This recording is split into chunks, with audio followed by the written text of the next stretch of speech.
Estábamos hablando sobre dos clases de perdón, que hay un perdón unilateral, que uno es de actitud, uno decide perdonar a otro, aunque el otro nunca te pida perdón, ¿verdad? Y el otro perdón es condicional, que es para restaurar una relación. El perdón actitudinal preserva mi corazón de amargarme contra otra persona. Yo lo puedo decidir hacer, aunque nadie me diga nada, me pida perdón ni nada, pero para restaurar una relación debe interceder, digamos así, un arrepentimiento, que vamos a hablar mañana. Y vamos a mostrarlo de nuevo, mostramos este pasaje, que es clave. Dice, quítese de vosotros toda amargura, enojo, ira, gritería y maledicencia y toda malicia. Antes, o sea, en lugar de eso, sed benignos unos con otros, misericordiosos, perdonándoos unos a otros, como Dios también os perdonó a vosotros en Cristo. Y estamos diciendo que el verbo quítense, verso 31, es muy raro porque es una orden, pero en voz pasiva. Quiere decir, se me ordena hacer algo, pero al ser en voz pasiva, en realidad yo tengo que, de alguna manera, hacer algo para que alguien me quite la amargura, la ira, el enojo, etc. Yo no me lo puedo quitar. Por eso es una orden en voz pasiva. Yo soy el que recibe la ayuda de alguien. Y cuando en la Biblia decía yo, hay este tipo de, no solo imperativos, a veces cuando se usa la voz pasiva, que indica que yo no estoy haciendo nada, sino alguien me lo está haciendo a mí. Y no indica en el contexto quién es el que me lo está haciendo. La voz pasiva implica que Dios lo está haciendo. Se llama pasivo de divinidad. Y es bueno saberlo eso, porque es bueno saber que yo puedo hacer algo para que la ira me sea quitada, digamos así. Y en el contexto acá lo que vemos es el verso 32, que la manera de yo, cuando alguien me hace daño y tengo la tendencia a amargarme, enojarme, gritar, etc., la manera de lo que sí yo puedo hacer es ser benigno. ¿Sí? Sed ahí es un imperativo activo, no pasivo. Yo eso sí lo puedo hacer, sed benigno. Si mi enemigo tiene sed, le doy de beber, si tiene hambre, le doy de comer. Eso es ser benigno, ¿sí? Puedo tener misericordia, puedo perdonar unilateralmente, como Dios también os perdonó a vosotros en Cristo. Y acá el detalle para mí asombroso, además de todo lo que acabamos de mencionar, es que introduce el Evangelio. Es decir, la forma en que Dios me perdonó a mí en Cristo afecta la forma que yo perdono y me libro de amargura. Y la verdad es que tiene mucho que ver el Evangelio en la capacidad que Dios nos da para poder perdonar, aunque no nos pidan perdón y aunque nos hayan lastimado y mucho. ¿Sí? Meditar en el mensaje del Evangelio, el Evangelio del perdón de Dios por nosotros nos mueve a extender gracia a otros. Y ya lo vimos ayer en la parábola de los dos deudores, ¿sí? El hecho que Dios me haya perdonado tanto me motiva a mí a perdonar, mucho menos de lo que yo he sido perdonado. Mientras buscamos a Dios en oración, su Espíritu nos da el deseo y la fuerza interior para perdonar a nuestros ofensores. Dice acá ahí. Vamos a ver los pasajes, más que nada, acá está. Más que nada quiero ver el de Hebreos, pero acá dice, por tanto, amados míos, como siempre habéis obedecido, no como en mi presencia solamente, sino mucho más en mi ausencia, ocupaos en vuestra salvación con temor y temblor, porque Dios es el que produce en vosotros, tanto el querer como el hacer por su buena voluntad. O sea, yo me ocupo en hacer lo que Dios me pide que haga, en este caso, no amargarme, perdonar, tener misericordia, ser benigno. Yo me ocupo en eso, pero puedo ocuparme en eso porque Dios es el que produce en mí, tanto el querer como el hacer. Dios obra primero. Nosotros amamos a Dios porque Él nos amó primero. Yo puedo perdonarte a vos porque Dios me perdonó primero. Yo puedo perdonar ofensas que a primera vista parecen imperdonables, porque Dios a mí me perdonó primero. Una deuda imperdonable, impagable. ¿Sí? Interesante. Dios obra en mí para que yo pueda hacer lo que Él me pide que yo haga. Y notablemente, noten qué lindo, precioso, esta oración de Hebreos, al final del libro de Hebreos. No sabemos quién es el autor del libro de Hebreos, pero dice, y el Dios de paz. Esto es como una bendición, un deseo que nos pase algo a nosotros. Dice, y el Dios de paz que resucitó de los muertos a nuestro Señor Jesucristo, el gran pastor de las ovejas, por la sangre del pacto eterno. De nuevo el Evangelio ahí, ¿no? Os haga aptos, Dios nos haga aptos en toda buena obra, para que hagáis su voluntad, haciendo Él en vosotros lo que le es agradable delante de Él, por Jesucristo, al cual sea la gloria por los siglos de los siglos. Amén. Él hace en nosotros, como dice acá, Él es capaz de hacer en nosotros, actuar de tal manera en nuestro corazón, que nosotros podamos hacer lo que a Él le agrada. Él nos empodera, nos capacita para hacer lo que Dios nos pide hacer. Y Dios nos pide perdonar. Claro que nos pide, ya lo demostramos, es un mandato, es una orden. Pero Dios nos da la capacidad de hacerlo. Y lo hace por medio del Evangelio. Claro que sí. Y eso queremos explorar ahora, antes de meternos en el tema de la amargura, que quisiéramos también de manera particular recortar, digamos así, pensar, enfocar un poco nuestros pensamientos en el tema de la amargura. Y bueno, ahora en el tema del Evangelio, en relación con nuestra capacidad de perdonar unilateralmente, aunque nadie nos pida perdón, aunque la ofensa sea inmensa, ¿no? Bueno, acá solo mencionarlo, Jesús fue maltratado, por supuesto, injustamente, ¿sí? Fue tratado como una basura humana, fue despreciado entre los hombres, varón de dolores, experimentado en quebranto, dice, y como que escondimos de él el rostro, no le estimamos, lo despreciamos, dice Isaías. Y lindo porque Isaías lo dice en forma, nosotros lo hicimos. Nosotros lo despreciamos, nosotros lo tuvimos en poco. Mas él dice, y continúa, veámoslo, interesante. Dice, despreciado y desechado entre los hombres, varón de dolores, experimentado en quebranto. Hasta aquí nada. Es lo que es el Señor. Y como que escondimos nosotros, se incluye Isaías y los que iban a leer su libro, como que escondimos de él el rostro, fue menospreciado y no le estimamos. Es decir, le dimos vuelta a la cara, como algo desagradable, menospreciándolo, y no lo estimamos. Ciertamente, a pesar de eso, de nuestra actitud de rechazo a Dios, dice Isaías, y esto es profecía, ¿no? Ciertamente llevó Él nuestras enfermedades y sufrió nuestros dolores, y nosotros le tuvimos por azotado, por herido de Dios y abatido. Esto habla de la actitud judía hacia una persona que sufría. Los judíos pensaban que si vos sufrías mucho es porque Dios no te estaba bendiciendo. La mano de Dios no estaba sobre tu vida, estaba siendo maldito por Dios. Y eso es lo que está diciendo Isaías. Y nosotros le tuvimos por azotado, por herido de Dios y abatido. Dios le ha dado la espalda a este hombre. Este dice que es el Hijo de Dios. ¿Qué está haciendo ahí en la cruz? Mas él herido fue por nuestras rebeliones, molido por nuestros pecados. El castigo de nuestra paz fue sobre él, y por su llaga fuimos nosotros curados. Todos nosotros nos descarriamos como ovejas, cada cual se apartó por su camino, mas Jehová cargóle el pecado de todos nosotros. Es decir, el Señor Jesús, nuestro Salvador, sabe lo que es ser traicionado, sabe lo que es ser herido, ofendido de manera brutal, injusta, claro que sí. Y por eso también es muy lindo, el libro de Hebreos dice que el Señor fue tentado en todo, igual que nosotros, y es capaz por eso de socorrernos. El mismo Señor que nos pide que perdonemos unilateralmente es el que estaba en la cruz y siendo traicionado de una manera espantosa. Decía, el diácono, mi discípulo, todo, no es nada, no es mi esposa, mi esposo, mi hijo, a la que yo le di todo, el que le cambiaba los pañales, ¿cómo me va a hacer esto? Bueno, la creación entera le dio la espalda al Salvador, a su Creador, al autor de la vida. Y Él sabe lo que es eso, y Él perdonó. Y Él está con nosotros, por supuesto, y Él es capaz de ayudarnos, ¿verdad? Como dice acá.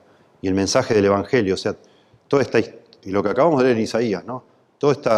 Cómo Dios transformó toda esta maldad en algo glorioso, en una victoria tremenda para poder perdonarnos, perdonando Él. Eso de alguna manera debe impactar tanto nuestro corazón, nuestra mente y nuestra actitud, que de alguna manera nos da la capacidad de no amargarnos, de perdonar y no amargarnos. Dios nos llama a tener nuestras mentes controladas por su perdón a través de la muerte de Jesús en la cruz. Y entonces vamos a ver, no recuerdo si son 5 o 6, ya veremos, no importa, verdades del Evangelio que nos ayudan a nosotros de alguna manera a equiparnos en nuestra mente con pensamientos que nos van de alguna manera, a motivar a perdonar, a no concentrarnos tanto, mirá lo que me hicieron, pero vos te das cuenta de lo que me hicieron. Vos no te imaginás, pastor, lo que me hicieron. Bueno, no pensés tanto en eso, pensá en lo que hizo el Señor en la cruz. ¿Y quién sos vos? ¿Y cómo te ve Dios y lo que el Señor hizo por vos? Y pensar en el Evangelio, como dice ahí al final de Efesios, te va a ayudar a perdonar, a no victimizarte tanto. ¿Sí? En primer lugar, y vamos a ver así, yo voy debajo de aquí, de cada verdad del Evangelio, vamos a poner en letras rojas lo contrario, digamos. Ahí van a ver. En primer lugar, pensar en la inmensidad del amor de Dios que se muestra en la cruz. Tratar de ponderar el amor de Dios por mí en la cruz me ayuda a mí a perdonar. Si no perdono, si tengo amargura, esto es lo contrario. Si nos amargamos contra el ofensor o los ofensores que podemos pensar en nuestra vida, es porque olvidamos el tamaño masivo de la deuda de pecado que Dios nos perdonó. Si yo, creyente, hijo de Dios, hija de Dios, estoy amargado, es porque no, de alguna manera, en algún punto he perdido la noción del tamaño masivo de la deuda de pecado que Dios me perdonó a mí. Y eso se desprende de lo que estudiamos ayer en la primera sesión, porque eso es lo que trata de subrayar Jesús, cuando dice que este hombre que debía 10.000 denarios y se le perdonó todo, y después sale de ahí, sale de ser perdonado de una deuda masiva, inmensa, y lo agarra uno del cuello porque le debía $1.500, una moto, decía yo, porque más o menos costará eso una moto. No perdonar trae graves consecuencias, ya lo vimos. Si meditas en los $1.500 que te deben, estarás atrapado en la amargura hasta que te mueras. Y lo que el Señor nos llama es a pensar no en lo que te deben a vos, sino en lo que se te perdonó a vos, lo que vos debías y te perdonaron. Y eso nos capacita para perdonar, ni hablar. Si meditas en los 1.500 que te deben y que nunca te pagaron, la herida que te hicieron, te amargás hasta que te mueras. Si meditas en el perdón de Dios, de tu deuda millonaria, encontrás descanso y libertad. Aún habiendo sido ofendido injustamente, maltratado, avergonzado, humillado, lo que quieras pensar, que es lo que te está doliendo. Segundo lugar, otra verdad del Evangelio. El Evangelio subraya nuestra necesidad desesperada del perdón de Dios. Si no fuera así, ¿para qué hubiera venido Cristo? Si no fuera tan grave el tema de nuestro perdón, la necesidad que tenemos de perdón, ¿hubiera Dios enviado a su Hijo al mundo a hacer lo que hizo, a morir como murió, si no fuera algo realmente urgente? Claro que no. ¿Sí? Si nos amargamos y no perdonamos, estaríamos declarando que no necesitamos el perdón de Dios en nuestras vidas. Y eso no es cierto. Sí que lo necesitamos.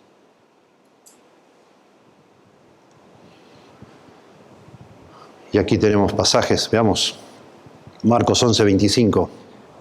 Y cuando estéis orando, perdonad si tenéis algo contra alguno, para que también vuestro Padre que está en los cielos os perdone a vosotros vuestras ofensas. Porque si vosotros no perdonáis, tampoco vuestro Padre que está en los cielos os perdonará vuestras ofensas.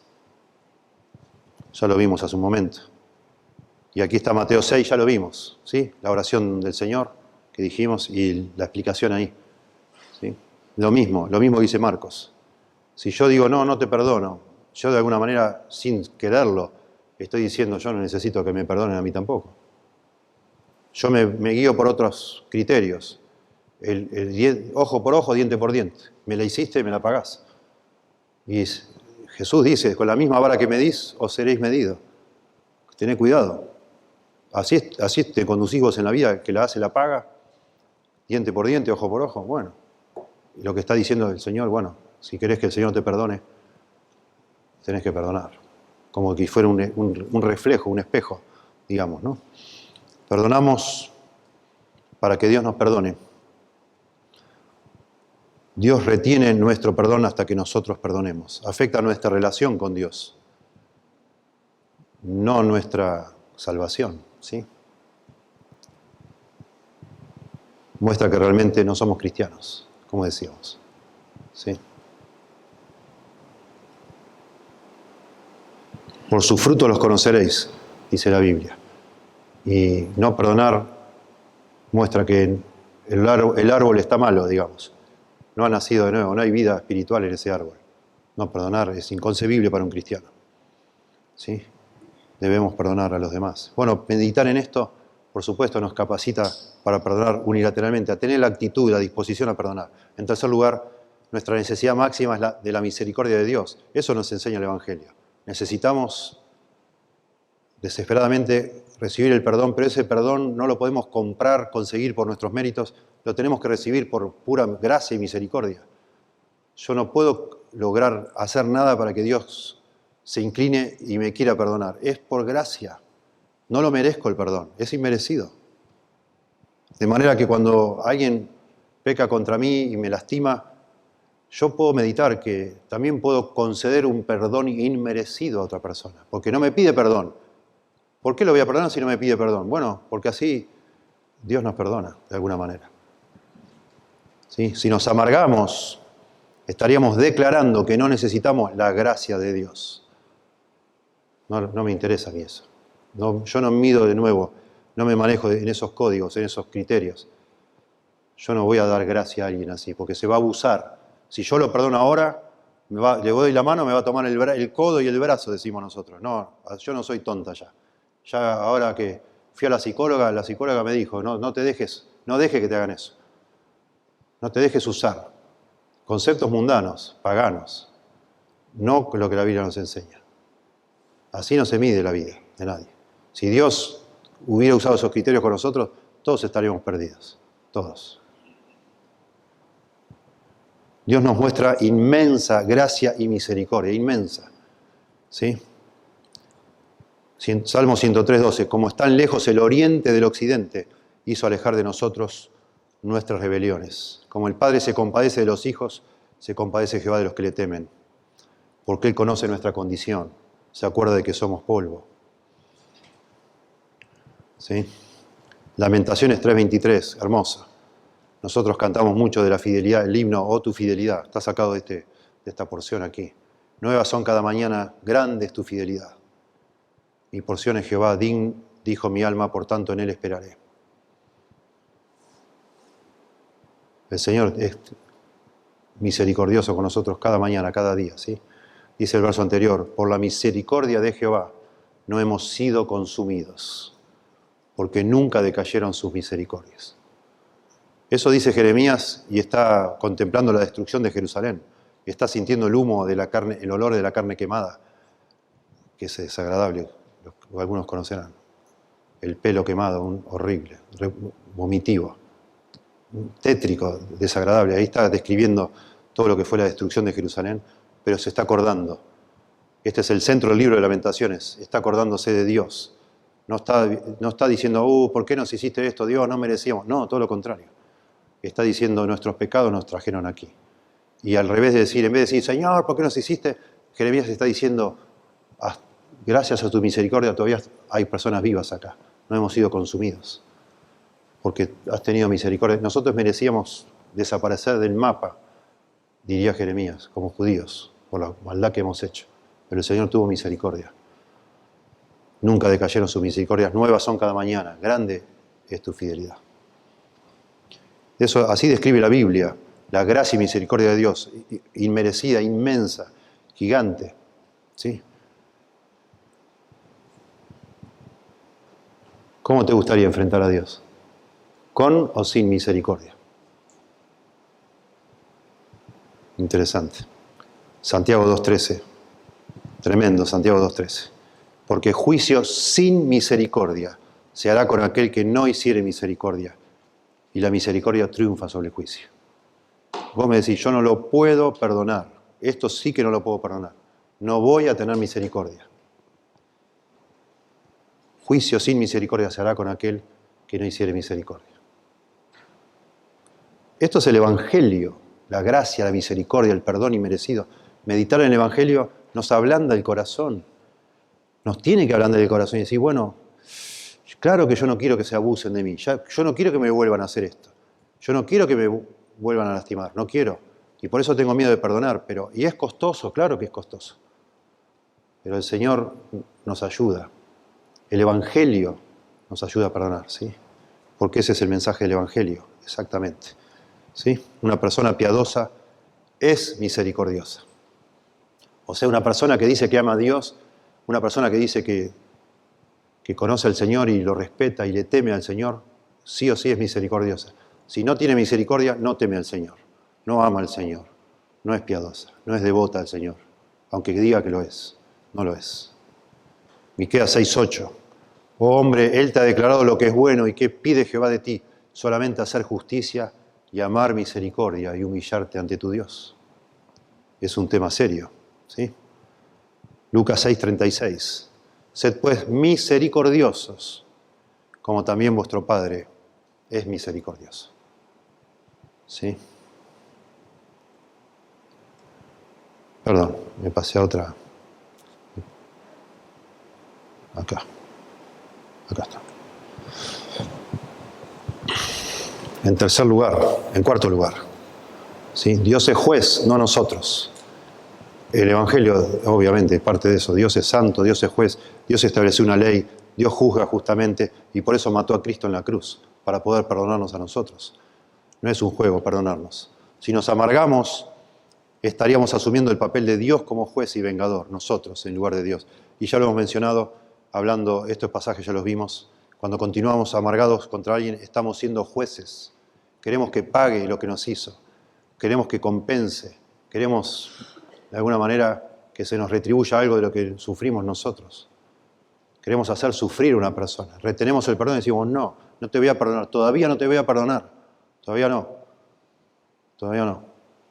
Endurecemos el corazón, queremos darle una lección a la persona.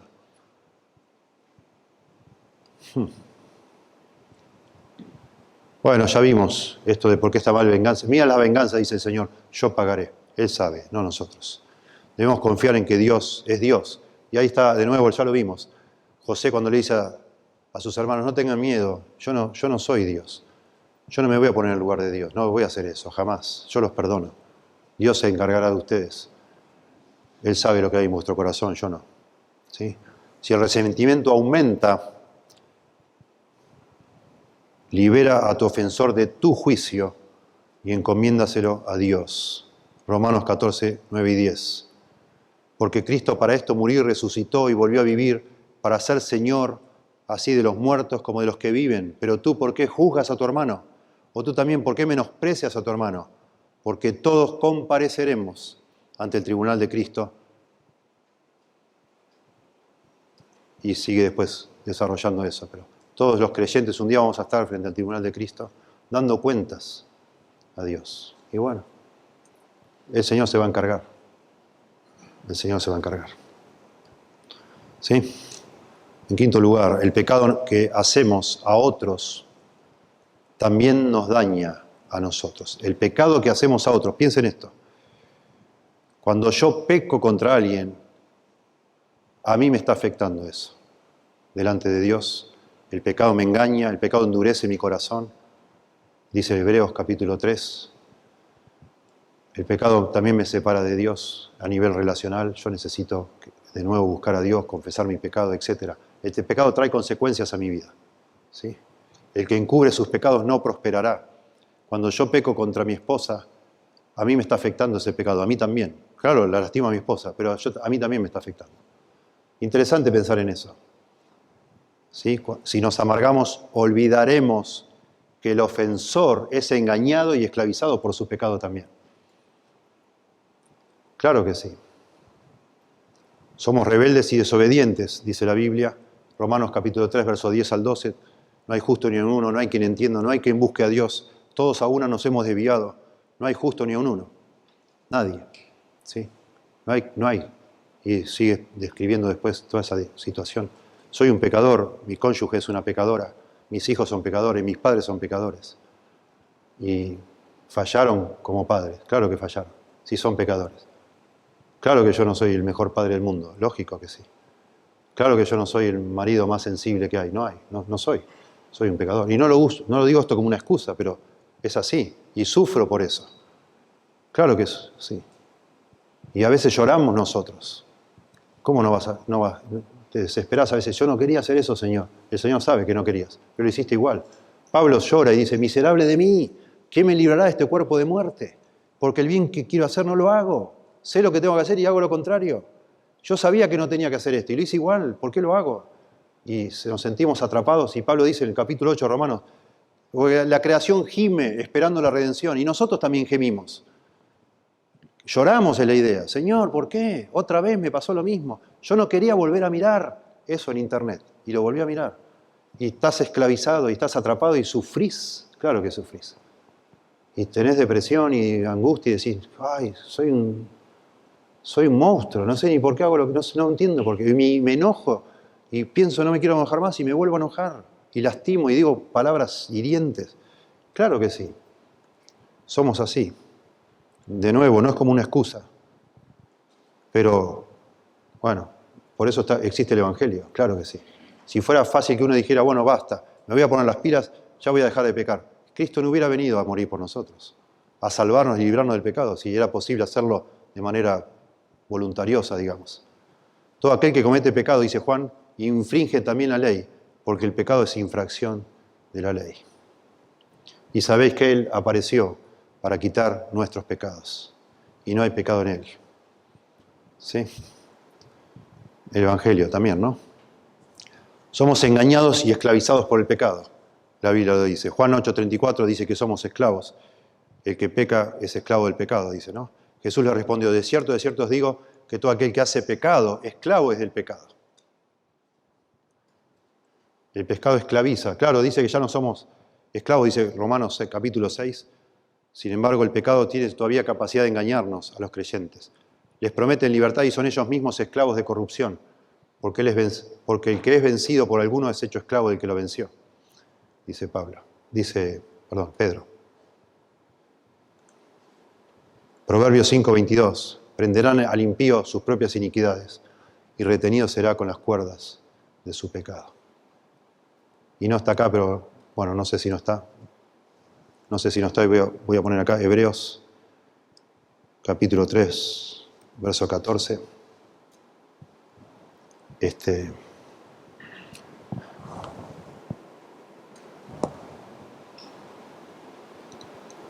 Me equivoqué de versículo. Bueno, mirad, hermanos, verso 12, que no haya ninguno de vosotros corazón malo le dice hermanos, son creyentes, que no haya ninguno de vosotros corazón malo de incredulidad para apartarse del Dios vivo, antes exhortaos los unos a los otros cada día, entre tanto que se dice hoy, para que ninguno de vosotros se endurezca por el engaño del pecado. El pecado es nuestro gran enemigo, ¿no? El pecado esclaviza, engaña, ciega.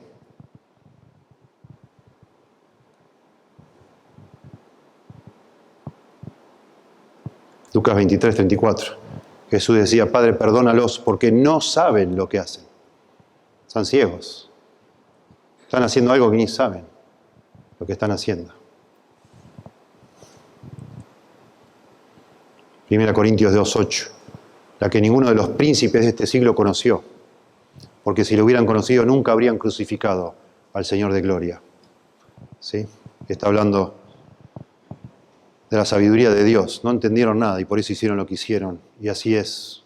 Yo pienso en mis padres que no conocían al Señor y entiendo que muchas cosas que hicieron no sabían lo que hacían. Y pienso en familiares míos. No solo pienso, esto no solo se aplica dentro del contexto de una iglesia, ¿no? Y gente que nos lastima, y gente que nos hace cosas o nos ha hecho cosas. No conocen, no entendían, no sabían ni lo que estaban haciendo, eran esclavos de lo que estaban haciendo. ¿Sí? Por eso Pablo dice, nuestra lucha no es contra carne y sangre, sino contra principados, contra potestades. Y dice que el espíritu de este siglo opera en los hijos de desobediencia. Hasta podríamos llegar a decir que personas que nos hacen daño a veces, que no conocen a Dios, y hasta están siendo usadas por Satanás mismo para hacernos eso. Me ayuda pensar en todo esto a no tomar el pecado contra mí de manera tan personal. No lo hizo porque me tiene bronca, me hizo porque es el escorpión de esa fábula que le dice a la rana, ¿me podés cruzar el río? Y dice, no te voy a... Ni loco, vos me vas a picar. No te voy a picar. Sí, me vas a picar. Si vos sos escorpión, vos vas a picar. Pero el escorpión le dice a la rana, pero yo no te voy a picar. sería un imbécil si te pico. Si vos te ahogás, yo me ahogo también. Y la rana empieza a pensar y dice, bueno, capaz, ¿no? Claro, es verdad. Sí, vos sos de picar vos. Pero probablemente no me piques, claro, porque te morirías vos. Y sí, dice. Y bueno, al final dice, bueno, vamos. Y en la mitad del río el escorpión pica a la rana, ¿no? Y se están ahogando y la rana dice, ¿y pero qué? Me dijiste que no me ibas a picar. ¿Y pero qué querés? Soy un escorpión. Eso es lo único que puedo hacer, si soy un escorpión.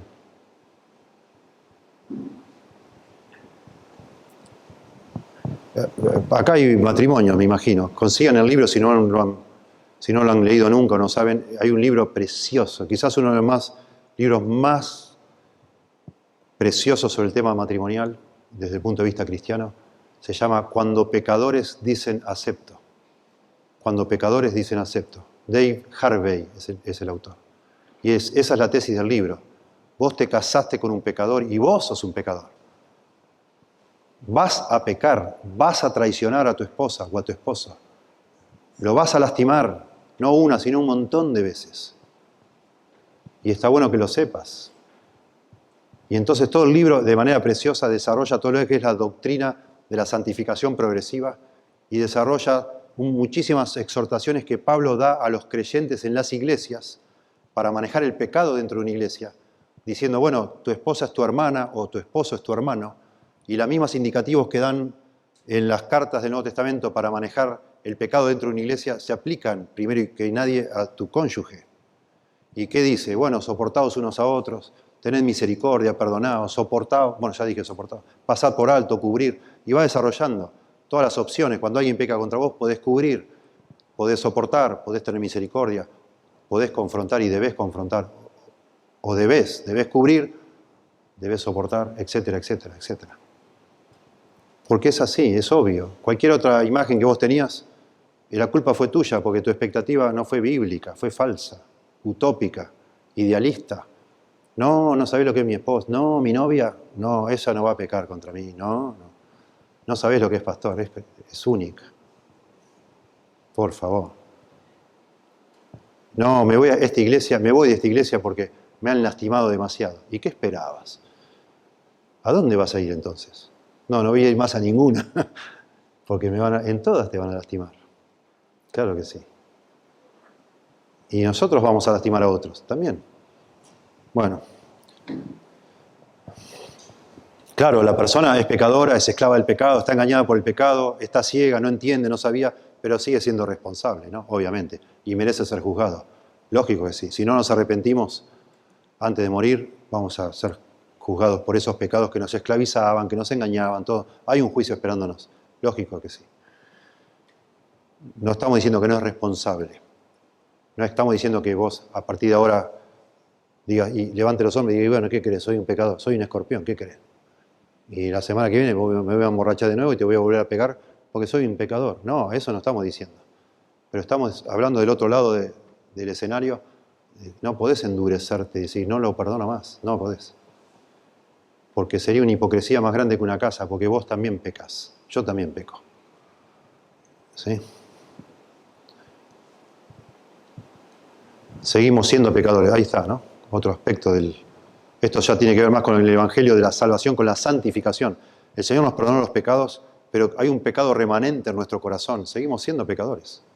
Y seguimos pecando. Por eso Pablo gemía, ¿quién me librará, ¿no? de este cuerpo de muerte? Si nos amargamos, olvidaremos que al ser pecadores, también nosotros somos capaces de los mismos pecados. De eso habla este libro, porque es para cristianos. Cuando pecadores dicen acepto, pecadores perdonados dicen acepto. Bueno, y lastiman. En nuestros resentimientos olvidaremos lo que somos. Jeremías 17:9, engañoso es el corazón más que todas las cosas y perverso. ¿Quién lo conocerá? Dice Jeremías 17:9. Hebreos 3, del 12 al 13. Lo acabamos de leer. ¿Sí? A veces decimos, yo nunca le haría a alguien lo que él me hizo. ¿En serio? ¿Estás seguro? Yo nunca voy a hacer eso. Yo nunca te negaré, Señor, dijo Pedro. Sí, Pedro, 3 veces me vas a negar.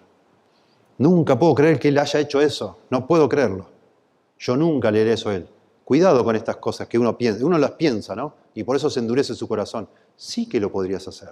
Yo lo podría hacer también. Yo no sé. Y por eso me encomiendo a Dios y tengo temor. Y yo soy pastor y también, gracias a Dios, hoy soy irreprensible por la gracia y misericordia de Dios, pero yo tengo miedo de que algún día no lo sea. Y oro a veces a Dios, Señor, matame, que vaya un día en un auto y cruce un borracho así en un semáforo y me vaya yo al cielo de golpe, antes de que algún día caiga yo en pecado y sea de tropiezo a la iglesia, y sea motivo de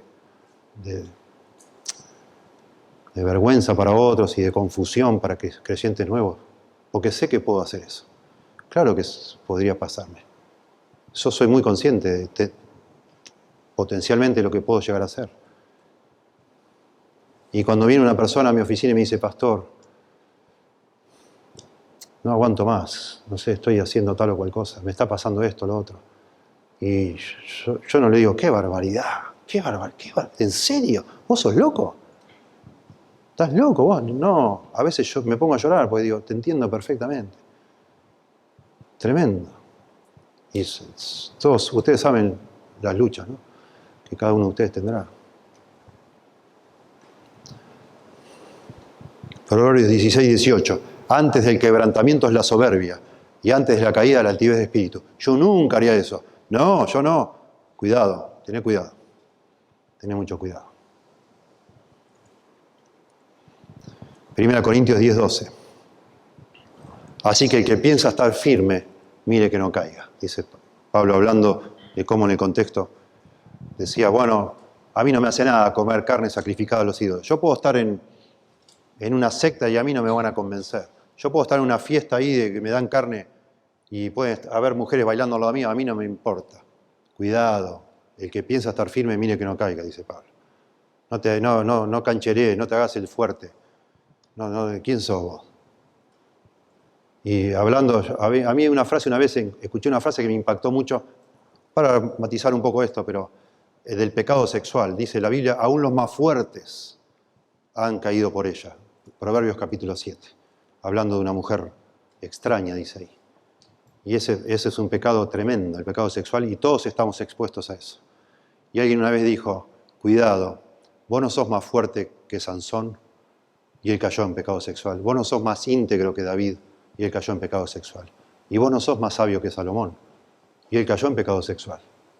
No sos. Yo tampoco. Y claro, bueno, ya que menciono esto, claro que si alguien peca sexualmente contra vos, es muy difícil de perdonar. Muy. Proverbios 6 dice que el adulterio es casi imposible de ser perdonado. Es muy difícil de perdonar que alguien te traicione con el pecado sexual. Claro que lo es. Tremendo. Difícil. Pero todos nosotros, yo creo, si somos honestos con nosotros mismos, todos nosotros podemos caer en pecado sexual en cualquier momento, si no cuidamos nuestro corazón. ¿Verdad?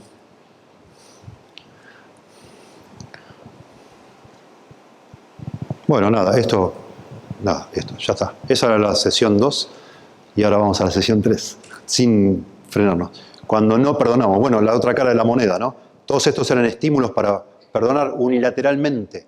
El perdón unilateral me preserva a mí de la amargura.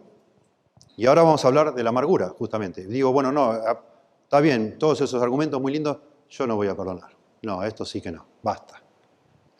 La gota colmó el vaso, se acabó mi paciencia. No voy a perdonar. Bueno, hablemos un poco de la amargura, lo cual sería muy bueno. Y aquí uso todo dibujos o fotos, mejor dicho, de semillitas y de plantas, porque así habla la Biblia de la amargura, como algo que es como una semilla que puede crecer en nuestro corazón y agrandarse, ¿sí? La amargura. La palabra amargarse es la palabra pikraino, el verbo pikraino. Pikraino, amargarse. Acá se llaman picles, ¿no? Bueno, de ahí viene la relación. Es algo amargo, ¿vieron? ¿Sí? Picles. ¿Cómo? Picai. Bueno, amargarse. Pero literalmente, pikraino significa pinchar o cortar. Es cortar. Interesante. Literalmente la palabra es cortar. ¿Sí? El verbo en voz activa es ser áspero. Hacer, en voz pasiva, Ser áspero, yo soy áspero. En voz pasiva, si el verbo está en voz pasiva, es hacer amargar, lo que hablábamos hoy, ¿no? Me hacen amargar, alguien me está amargando a mí, porque me está cortando por dentro, me amargo, ¿sí? Y traduce Colosenses 3:19, y muy interesante, maridos, amad a vuestras mujeres y no seáis ásperos con ellas, pikraino, en voz pasiva. Muy interesante. O sea, no ayudes a que se amargue tu mujer con vos, siendo rudo con tu mujer. Interesante, ¿sí? Ser áspero es como cortar, lastimar a esa persona, innecesariamente. ¿Sí?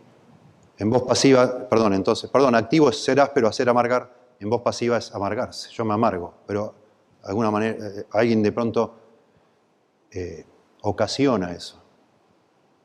Me ayuda, digamos así, si se quiere, ¿sí? Ahora vamos a ver que no es tan así, no es que otro me hace amargar. Según el corte, digamos así, o la ofensa que me hace la persona, esa aspereza me tienta a mí, según cómo manejo eso, a amargarme o no, y yo lo hago. Es como una herida interna, noten acá, autoinfligida. La persona es áspera, la persona es ruda, me lastima, me ofende, me avergüenza, pero yo, si decido con eso que me dan, digamos así, amargarme, tomemos como que fuera que me dan una semilla, me lastiman, es una semilla. Y yo a esa semilla, en el momento que sucede, puedo decir, bueno, ya, lo perdono, y tiro la semilla, la tiro. O puedo decir, así, y la planto, y la empiezo a cuidar, y empiezo a hacerla crecer, y yo soy responsable de amargarme con esa herida que otro me causa. La herida es la ocasión, la ofensa es la ocasión. Lo que yo hago con eso que me dan es mi responsabilidad, ¿sí? Es como una herida interna autoinfligida, aunque al final esa misma herida va a contaminar a otros, o sea, va a cortar a otras personas también, porque así es la amargura, ¿sí? Es el resultado siempre, la amargura es el resultado de no perdonar a otros, siempre. Dice, airaos, pero no pequéis, dice allá en Efesios también, no se ponga el sol sobre vuestro enojo, ni deis lugar al diablo. Qué interesante. Es decir, la ira que se prolonga, yo me airo, pero trato de no pecar, tiene que ser algo, bueno, es un tema para otro estudio, pero me puedo airar sin pecar, Jesús se airó sin pecar, Dios se aira y no peca. Y ahí en el contexto nos da una pista de que una forma de pecar airándome es prolongando esa ira. Una ira que se prolonga es amargura. Y le da lugar al diablo, dice ahí. Porque el diablo empieza, como decíamos hoy, empieza uno a pensar, me voy a ir de casa, así mis padres van a ver, y me van a ir a buscar, y yo me voy a ir a la casa de un amigo, y les voy a hacer ver, y etcétera. Todo, el diablo, dándole lugar al diablo. ¿Qué se cree este pastor? ¿Por qué me trata así? ¿Por qué me habló así? Y empieza uno. El diablo. Es el resultado de no perdonar a otros. Si estoy amargado, significa que realmente no he perdonado. Es así. Es 1 más 1, 2. ¿Sí? Es así. Me ofendés, no te perdono, igual me amargo. Listo. Así es. ¿Sí? La amargura es ira asentada, como estamos diciendo, o ira que se queda alojada en lo profundo del corazón. Interesante. Ira asentada. ¿Sí? Como los vinos, ¿no? Que lo vas dejando ahí para que se... Yo no tomo vino, pero parece que cambia el sabor, ¿no? Cuanto más viejo parece son más caros, ¿no? Y la amargura así es como... Y la ira asentada ahí que se va como que se va transformando. Es más que la ira que reacciona ante una ofensa. Es mucho más que una ira que reacciona ante una ofensa. Es ira asentada, ¿sí? Es una actitud negativa más general y global contra el ofensor. Noten el ejemplo aquí. Cuando yo me enojo, yo digo, estoy enojado por lo que hiciste. Me enojé por lo que hiciste. Me dolió lo que hiciste. Noten ahí lo que hiciste. Cuando estoy amargado digo, estoy amargado con vos por lo que vos sos. Porque sos una persona malvada. Ya el tema no es con lo que hiciste, sino con lo que yo creo que vos sos. Cosa que, por supuesto, es desproporcionada. Ya no estoy molesto con la situación, con la ocasión, con las circunstancias, sino con vos. El problema es con vos. Y todo lo que vos decís a mí me molesta, me revienta. Y vos me haces un chiste y a mí me ofende. Y vos decís algo, me llamás para saludarme y yo corto y digo, qué hipócrita. Ahora se acordó de llamarme. Bueno, qué bueno que te llamó, ¿no? Pero ya estás predispuesto a todo lo que viene de esa persona, todo está mal. Todo lo ves mal, todo lo interpretás torcidamente, porque estás amargado. Ustedes saben, todos sabemos, ¿sí? Y pensás que vos sos capaz de adivinar las intenciones, pero vos desconfías de las intenciones, siempre torcido. Nunca vas a ver nada bueno porque estás amargado y ya no pasó a ser, ya no tiene que ver con la situación, sino con la persona. No soportás a esa persona. Eso es amargura, ¿sí? Nosotros somos capaces de pasar por alto muchas ofensas, claro que sí. Podemos perdonar muchas heridas. Podemos, gracias a Dios podemos, menos mal, ¿sí? De vez en cuando sufrimos una herida profunda que nos tienta a amargarnos. Podemos haber pasado por alto un montón de cosas, podemos haber perdonado muchas cosas, pero por alguna razón, como decimos en Argentina, en algún momento pisás el palito, ¿no? Y te agarra con la guardia baja o qué, no sé, pero decís, no, esta no la dejo pasar. Esta no.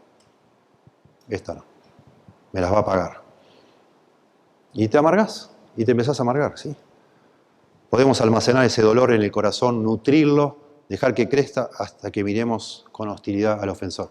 Por eso estas fotos con una persona plantando una semilla, así es, ¿sí?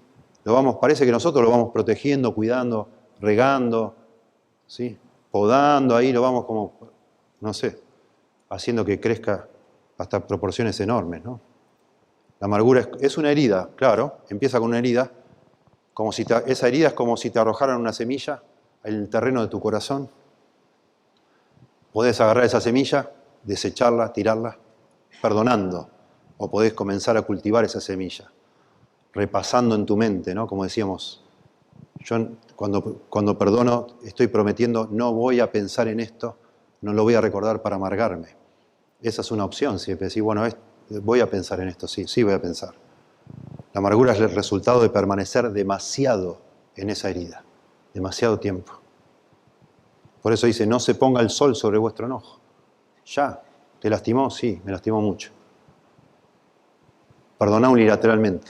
Después trata de buscar a la persona y restaurar la relación. Pero ya, cuando estás orando, perdoná ahí cuando estás orando. Y ya sacalo ya, porque podés hacerlo.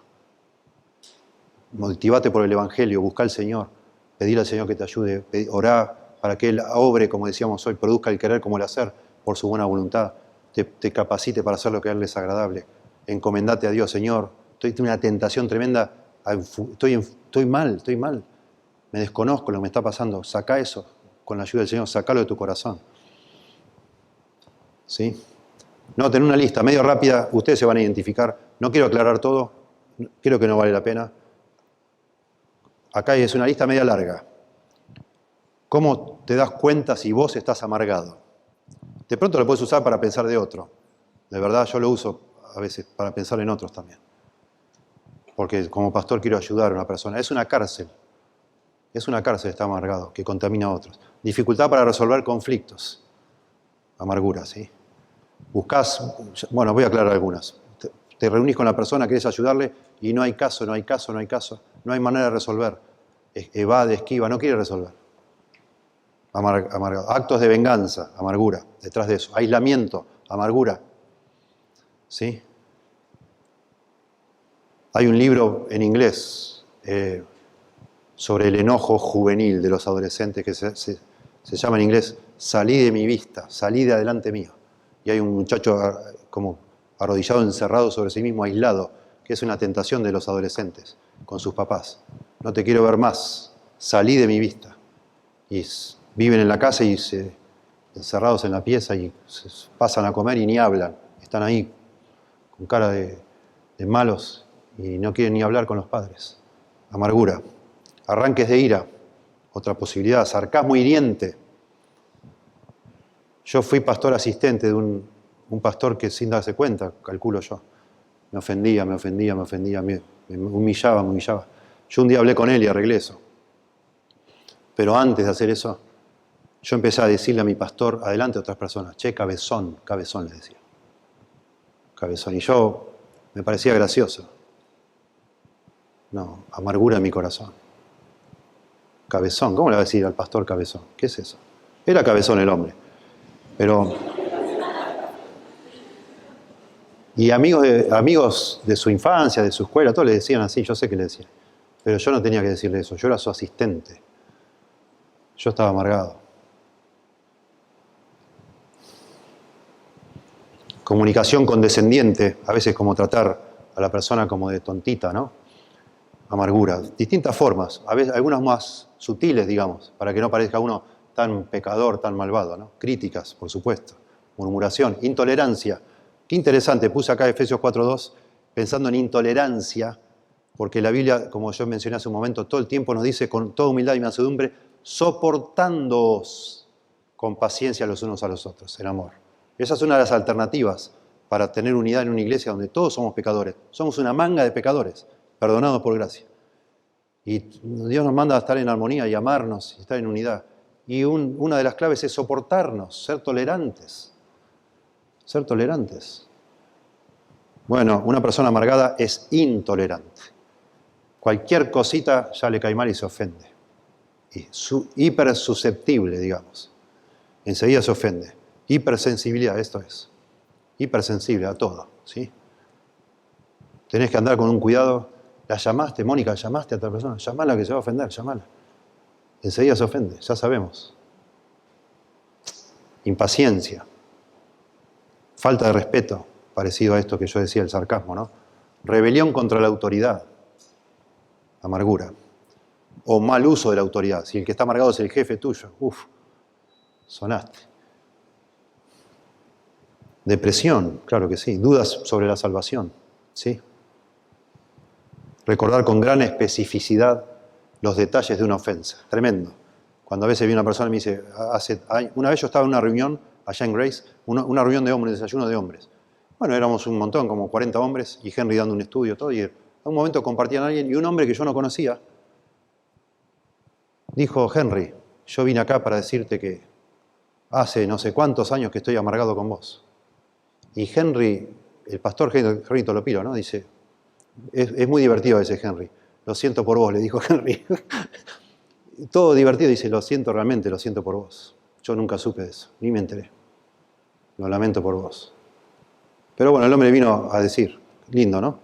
Y empezó a dar detalles de cosas. Y Henry dice, la verdad, ni idea, ni idea. ¿Cómo te acordás? ¿Cuándo fue eso? Hace 10 años, dice. ¿Y te acordás de todo eso? Sí, dice, como si fuera hoy. Claro, estuvo 10 años repasando en su mente, repasando. Y Henry nunca supo que lo había ofendido. Nunca lo supo. Tremendo. Parece mentira, ¿no? Esto es más serio de lo que parece, hermanos. Cuando leemos en la noticia que un muchacho entró con un ametrallador y mató a compañeros de la escuela y todo, y siempre es eso, esa amargura. Qué locura, esta persona estuvo pensando. Y después uno se entera, no, porque lo habían desaprobado, repitió de año, no sé qué tontería. O se burlaban porque era coreano, no sé, cosas así. Y claro, lo planeó y resulta que apareció 3 años después que lo habían echado. Y estuvo planeando el hombre. Y se compró las armas y fue a un polígono de tiro a practicar tiro y investigó cuál es el arma que puede dañar a más personas y todo. Armó todo un proyecto, digamos, minucioso, lleno de amargura. Y después se suicidó. Qué locura. Tremenda. Y bueno, vamos a terminar examinando un pasaje que me parece que podría ser valioso para nosotros. ¿Sí? Romanos capítulo 12, versos 17 al 21. Que aquí me parece que hay un concepto, pero demasiado interesante para pensar en la amargura y cómo podemos nosotros también librarnos de la amargura. Dice, no paguéis a nadie mal por mal. Noten que está hablando de nuevo de conflictos, ¿no? No paguéis a nadie mal por mal. Me hicieron mal, ojo por ojo, diente por diente. No. Procurad lo bueno delante de todos los hombres. Sed benignos, decía Efesios. Si es posible, en cuanto dependa de vosotros, estad en paz con todos los hombres.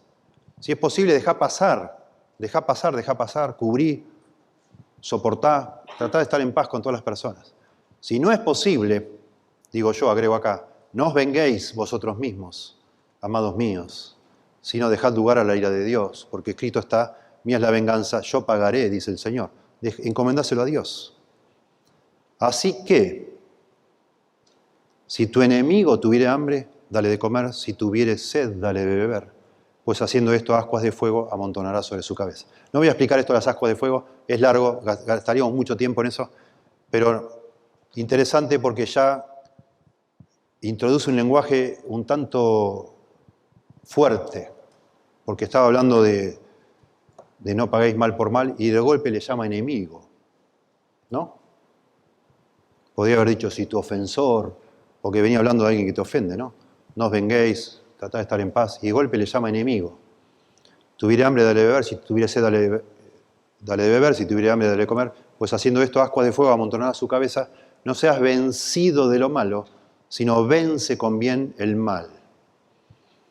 Y es un lenguaje militar, tanto la palabra enemigo como la palabra vencer o ser vencido. De ahí sale la palabra Nike, la marca deportiva, Nike. Ahí está, vencer, viene de la palabra griega Nike, que significa vencedor, Nike. No seas vencido de lo malo, sino vence con bien el mal. Y entonces uno, mirando este pasaje, y vengo acá para ilustrarlo, se pregunta uno, ¿quién es el enemigo? ¿Quién es el enemigo? Si tu enemigo tiene sed, bueno, parece que fue una persona, ¿no? Por lo que dice ahí, antes. Pero seguís leyendo y cuando llega ahí al punto de no seas vencido de lo malo, sino vence con bien el mal, el enemigo que hay que vencer es lo malo, es ahí. No seas vencido de lo malo, o sea, no te rindas, no dejes que te gane lo malo, sino vence a eso malo, o el mal, vencelo con el bien. Ese último versículo 21 está hablando de una batalla que tenemos nosotros, pero no contra el que me ofendió, sino contra lo malo, la maldad. Y claro, en el contexto hay alguien que me ofendió, que me lastimó, pero lo que yo tengo que luchar no es contra esa persona que me lastimó, sino con la tentación ahora de mi deseo de responder de manera maliciosa, amargándome. Si yo me amargo contra esa persona, me amargo contra la situación, yo estoy siendo vencido de lo malo, porque empiezo a pensar mal, empiezo a tener malicia en mi corazón, a desear cosas malas a esa persona. Y en ese caso fui vencido de lo malo. Claro que sí, me venció. Me rendí, dije, bueno, me las va a pagar, me voy a vengar. Y estás siendo vencido por lo malo que te hicieron, y ahora estás vos pensando maldad, ¿sí? Hay dos mandatos ahí, no seas vencido de lo malo, vence con bien el mal, por supuesto. No ser vencido, literalmente, es no permitir que tenga la victoria, ¿sí? No puedo permitir que tenga la victoria el pecado de mi ofensor en el sentido que se transforme en mí en maldad, en amargura. No me puedo retirar, sería vencer, ser vencido, digamos, sería rendirme. No puedo rendirte, no puedes darte por vencido, no puedes tirar la toalla, no puedes permitir que la maldad prevalezca contra ti. No puedes permitir que su pecado te provoque a pecar a vos, amargándote y pensando cosas malas. No, ese es el mandato negativo. No seas vencido, no te rindas, no tires la toalla, no te vuelvas vos ahora en victimario, tratando de lastimar a alguien. En ese caso fuiste vencido de lo malo, ¿sí? Síntomas de la derrota en la batalla, resentimiento, por supuesto. Él nunca va a cambiar. Ya no soporto a esta persona. Te rendiste. Basta. Te volvés cínico, decís, no va a cambiar nunca. No tiene caso, pastor, no me ayude más. Me voy a ir de casa. No. Hablar lo menos posible, sos vencido de lo malo. Cerrarte, ¿no? Confrontar con ira, no bíblicamente, vencido de lo malo. Pecar con tu ira, con ansiedad o depresión. No cumplir tus responsabilidades bíblicas porque estás herido. Te venció lo malo, te venció. Retribuir con lenguaje abusivo. chismes, apodos hirientes, lo que acabamos de ver esa lista, ¿no? Berrinches, pleitos, calumnias, amenazas, aislamiento, pecado, todo tipo de pecados. O sea, vos me lastimaste y ahora yo digo, bueno, vos empezaste primero, ahora mira lo que tengo preparado para vos. Y todas cosas malas, te venció. Ya está, te venció. Lo malo. Lo que dice es lo contrario, ¿no? El segundo mandato, sino vence con bien el mal. ¿Y qué sería el bien? Bueno, ahí inmediatamente antes da una sugerencia, yo creo. Si tiene sed, dale de comer, dale de beber. Si tiene hambre, dale de beber. Está bien, ser benigno. Pero también vencer con lo bueno es perdonar. Claro, soportar, ser misericordioso, ya habíamos visto, ¿sí? Eso es vencer con el bien, el mal. Tengo un montón de alternativas, ¿sí? Muchas alternativas. Vos de repente uno de ustedes se para acá, viene acá adelante y me pega. Y yo me tiro encima, te agarro del cuello y nos tiramos acá los dos y empezamos a pelear. Y de repente Alcide me separa y digo, y bueno, él empezó. Él me hizo enojar. Él me hizo enojar. Él me hizo pelear. No te hizo pelear. Nadie te hizo pelear a vos. No, pero ¿no viste cómo me pegó? No importa. Vos tenías un montón de opciones para hacer con lo que te hizo esa persona. No es la única opción reventarlo a piña porque él me pegó primero. No es la única opción. Hay un montón.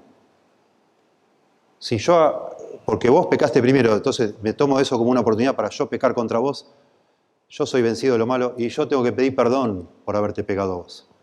No, pastor, yo no voy a pedir perdón porque él me lo hizo primero. No importa, pero vos reaccionaste pecando vos también ahora. Los dos tienen que pedirse perdón. Claro que él empezó, pero vos le dijiste cualquier cosa. Le hablaste mal de los papás, no sé, las discusiones de matrimonio son increíbles. Si uno las grabara, se quiere morir. Las cosas que uno se dice. No tienen sentido. Porque tu papá me tienen harto, yo no voy más a esto. Cosas raras que uno dice, ¿qué tienen que ver? Maldad. Sos vencido de lo malo. Y después vos los confrontás en la oficina y dices, no, pero no sabés lo que me dijo primero ella. No importa lo que te dijo primero. Vos le contestaste con pecado también. Fuiste vencido ahí. No se hace así. No es así, ¿sí? No deja opciones, define el medio para vencer, que es hacer el bien. Bueno, es un ejemplo como amar a otros, lo que dice el verso 20 de darle agua, darle comida, ¿sí? Amar a otro, bíblicamente, es buscar el mayor bien posible de la persona amada, eso es amar. O suplir una necesidad en este caso, es amar a vuestro enemigo, ¿no? ¿Tiene hambre? Bueno, alguien le tiene que comer, luego le das, porque lo amás. Le estás venciendo con el bien el mal, ¿sí? Bueno, hasta aquí. Que el Señor nos ayude a cada uno, ¿no? Yo hablo de esto con mucho gozo, de verdad. La palabra de Dios es viva y eficaz y más cortante que espada de dos filos y penetra hasta partir el alma y discierne las intenciones y los pensamientos del corazón. Yo confío que la palabra de Dios va a hacer su obra, nos enseña, por supuesto, nos redarguye, nos muestra el pecado, pero también nos corrige, nos enseña cómo eso que vemos feo, cómo lo podemos sanar, limpiar, lavar, y después nos instruye en justicia para no volver a la misma, a meter la pata otra vez, ¿no? Y confío que el Señor obre con esto que estamos compartiendo. Es tan precioso, no tiene que ver con la forma de lo que se está diciendo, no importa el PowerPoint, los pasajes bíblicos, las verdades maravillosas que en la vida de los que somos hijos de Dios deberían quebrantarnos, ¿sí? Porque claro que nos pasa, estamos todavía luchando con el pecado. ¿Y cómo no nos vamos cada tanto a tentar amargar y entrar en esa situación? Pero gracias a Dios, el Señor nos perdona, ¿sí? El Evangelio de nuevo, ¿sí? Y antes de ir a hacer nada con nadie, como hizo el hijo pródigo, cuando volvió en sí, dice, ¿se acuerdan? Pedía para comer la comida de los cerdos, dice, y nadie le daba. Ni siquiera la comida de los cerdos le daban. Un desgraciado el muchacho, le pidió la herencia a su padre antes de morir. ¿Quién hace eso, no? Y volvió en sí, dice, volvió en sí. Cuando tocó fondo ahí, volvió en sí. Y dijo, iré a mi padre y le diré, Padre, he pecado contra el cielo y contra ti. Ya no sois digno de ser llamado tu hijo, hazme como uno de tus jornaleros. Qué lindo ver esa conexión entre el arrepentimiento, que es volvió en sí, y la confesión de enseguida. Padre, iré a mi padre y le diré, he pecado contra el cielo, contra Dios y contra ti. Si vos descubrís Ojalá que el problema que hace años que está afeando tu corazón, que ya no sos la persona que eras. Vos ya no sos la persona que eras. Algunos de ustedes así son. Antes era una persona hermosa. Todo el mundo quería estar con vos. Hoy, no es así.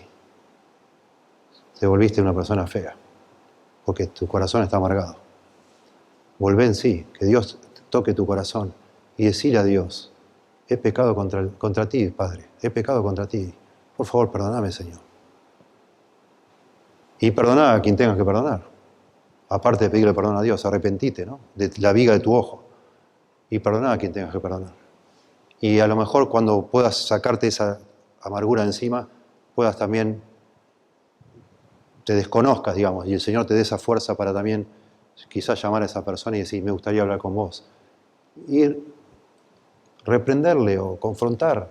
Decir: la verdad, mira, estuve todo este tiempo amargada, pero decidí perdonarte. Te perdoné. Con la ayuda de Dios te perdoné. Pero he pecado un montón contra vos. Mucho he pecado. Pensando cosas muy malas. Pero me gustaría que nos reconciliemos y, bueno, darle la oportunidad a la persona que te pida perdón también, expresándole lo que has sufrido. Y a lo mejor se puedan reconciliar. Sería precioso. Sobre todo si es alguien de tu familia. Qué precioso, qué victoria espiritual, ¿no? Vencer con el mal el bien. Al revés, vencer con el bien el mal. Qué precioso. Sería tremendo. Para la gloria de Dios, ¿no? Que Dios te guíe de esa forma.